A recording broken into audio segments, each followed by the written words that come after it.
What is up, gamers? Today we're playing Hollow Knight. We're doing a goofy speed run using mods.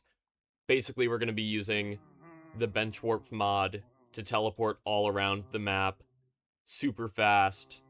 Um, so it's just going to be like grabbing abilities and then a bunch of bosses. So it should be short and sweet, should be fun. We also have the quality of life mod, which makes it easier to mash through dialogue and does some other nice things. Basically, the idea here for this run is that speedrunning Hollow Knight is fun, but it can be hard and runs can take a while. So this is like a nice bite-sized speed run. So the first thing we're doing here is we're grabbing the Vengeful Spirit.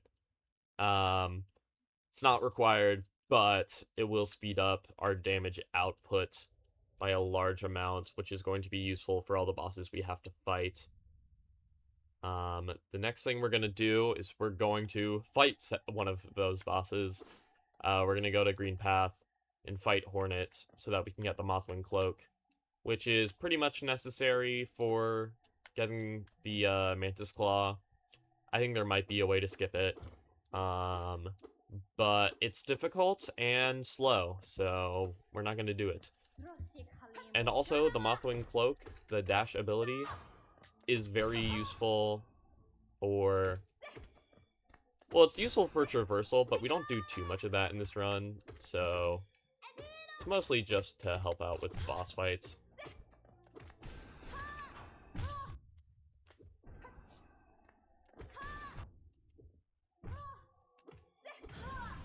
Alright. That was an alright Hornet fight. It was fairly fast.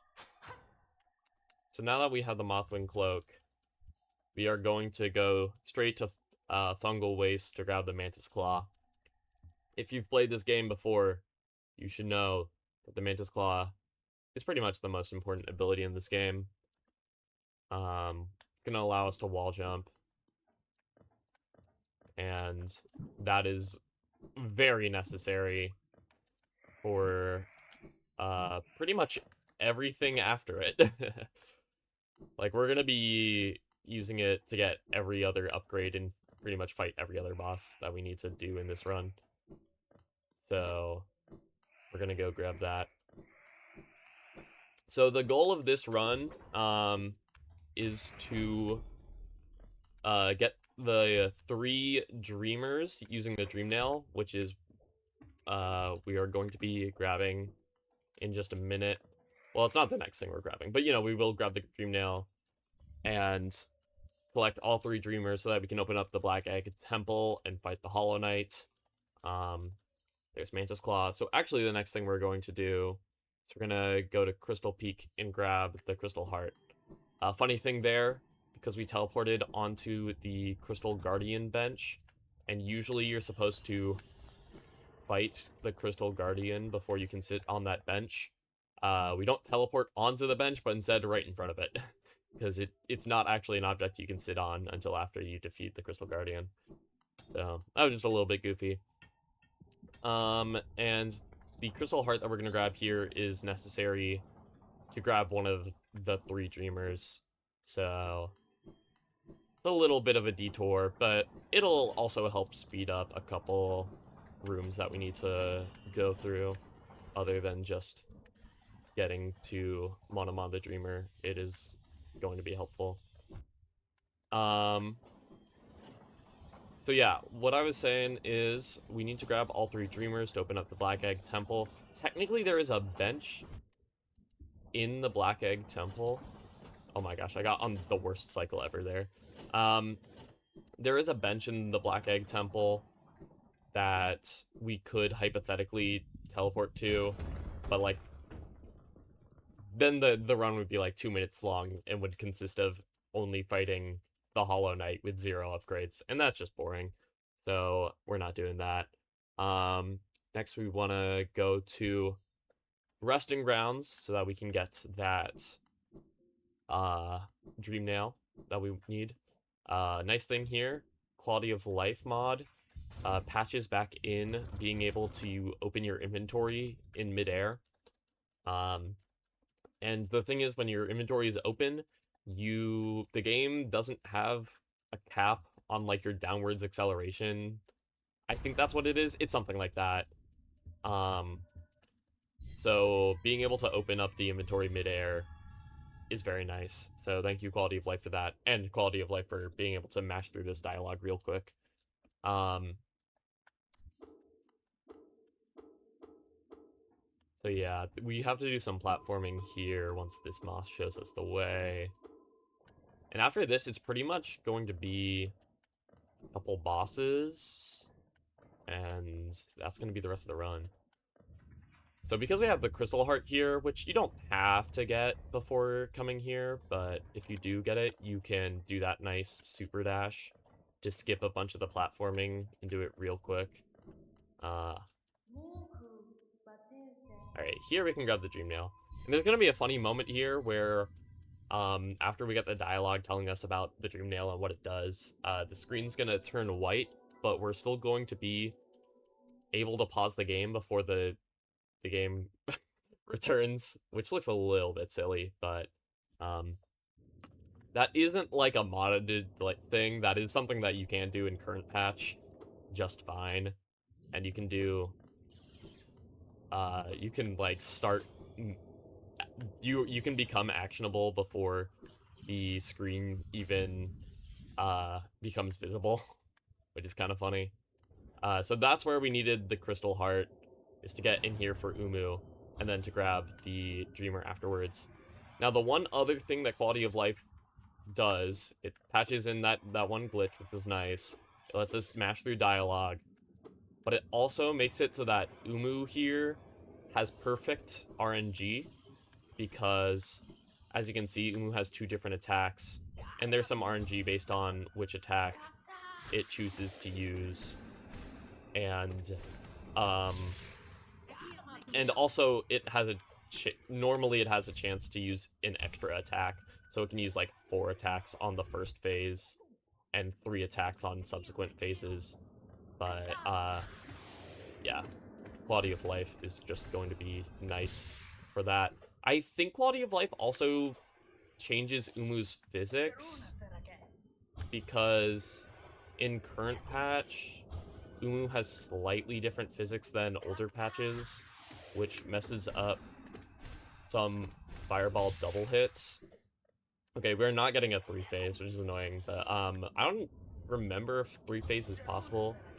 Usually in a normal any percent run, you would have the Shaman Stone charm here, which boosts your damage output greatly. But it costs a lot of money, and there's no quick spot we can teleport to get a bunch of money. And even then, it's just not that great. So there we go. We defeated Uumuu. This is the other place you need Crystal Dash. Just to grab Monomon, the teacher, the first of the 3 Dreamers we need to grab. We're going to talk to Quirrell here, and he's going to help us manifest Monomon into the real world, kinda. I don't actually know how the lore on that works. Quality of Life also skips the little dream sequence that we usually have to go through there, which is nice. The next thing we're going to do, we're going to go to City Watcher Spire, because the next Dreamer is going to be in this spire. Okay. So what I just did there is I hit a lever through the floor. That is a glitch that got patched at some point, but Quality of Life, once again, is helping us by patching in an old glitch. Now, you might know that coming up here is the Watcher Knight's boss, which can be quite difficult, especially with low equipment like any percent. And if you'll remember what I just said earlier, in any percent, you usually have a charm that boosts your damage greatly. And so we don't have that. So you might think it might be a little bit difficult, but we're hopefully going to be doing an alright job on this boss. if you're unaware, the gimmick of this boss, you might think, oh, this boss seems pretty easy. Look, it's pretty small. He only has a couple attacks. But this is the real gimmick. You have to fight 2 of them at a time. But more spawn in as the fight goes on. There's going to be a total of 5 of these guys that we're going to have to defeat.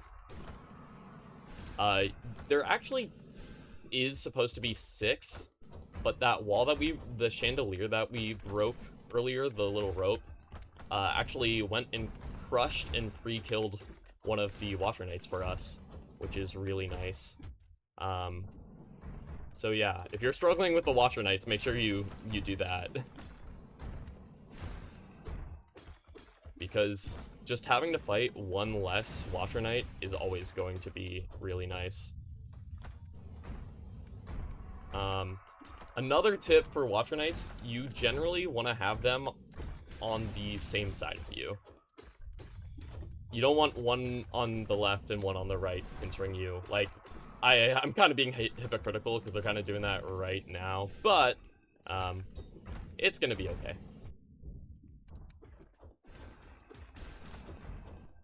I'm also playing maybe a bit more aggressively than you should if you're having trouble with this boss, but that's because it's a speed run, and we gotta beat these guys down as fast as possible, right?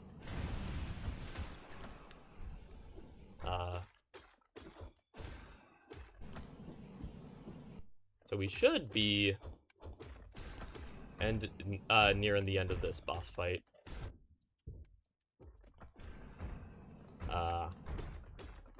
There we go. So that's it. That's the Water Knights. Even without Shaman Stone, honestly kind of manageable. So the next thing we're gonna do is we're gonna climb up here and grab Lurian the Watcher. That's gonna be our second Dreamer. And then the third Dreamer that we're gonna grab, Hera the Beast, is not actually guarded by a boss. And the nearest bench is only 1 enemy, like, is pretty close. And there's only 1 fairly strong enemy that we need to beat. But, you know, if we just play a little bit slow, it'll be okay. So yeah, we're gonna go to the Beast Den here. This is, usually you're supposed to go through this maze with a bunch of enemies in it and stuff. But there's a bench at the end of the maze that we can use in our favor here to, go straight to this, stalking devout enemy.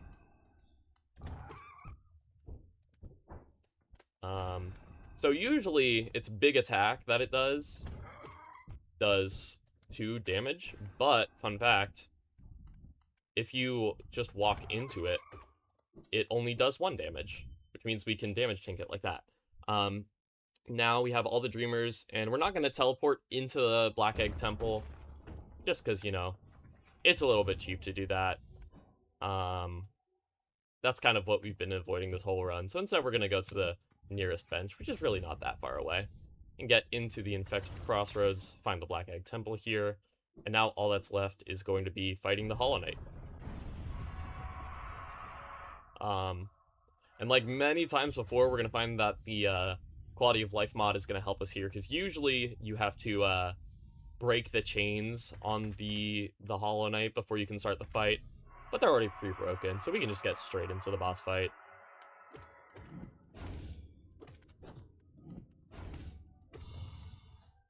And this is not, I mean, this boss is not that difficult, but I'm gonna play it a little bit safe, just because, you know, we got a good thing going here, let's not ruin it. So that parry attack is kind of annoying, just because it limits how much damage you can do to the Hollow Knight, which, obviously, we want to be doing damage. We want to get this fight done.